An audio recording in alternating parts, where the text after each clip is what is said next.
महाराष्ट्र राज्य मंदिर न्यास परिषद खरं तर अशा कार्यक्रमांची खूप आवश्यकता आहे। जवळपास 1300 न्यास मंदिर विश्वस्त इथे रजिस्टर आहे, नोंदणीकृत आहे आणि त्यातले 800 मंदिरांचे प्रतिनिधी एकत्रित झालेले आहे।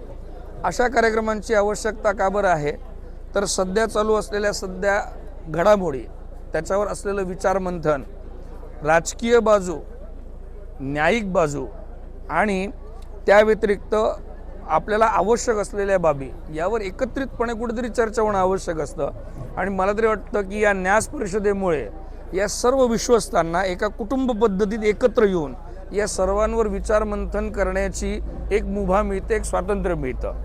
आता पुष्कळसे विषय असे असतात की जे आपल्या आपल्या परीने तो विश्वस्त तिथे निभवत असतो, परंतु या निमित्ताने का होईना परंतु महाराष्ट्रातल्या सगळ्या मंदिरांचे प्रतिनिधी एकत्र येतात। त्यामुळे विचारांचं आदान प्रदान, संस्कृतीचं आदान प्रदान पण होतं आणि ज्ञानाचं सुद्धा, ज्याला आपण म्हणतो ना KT नॉलेज ट्रान्सफर, ते सुद्धा व्हायला मदत मिळते।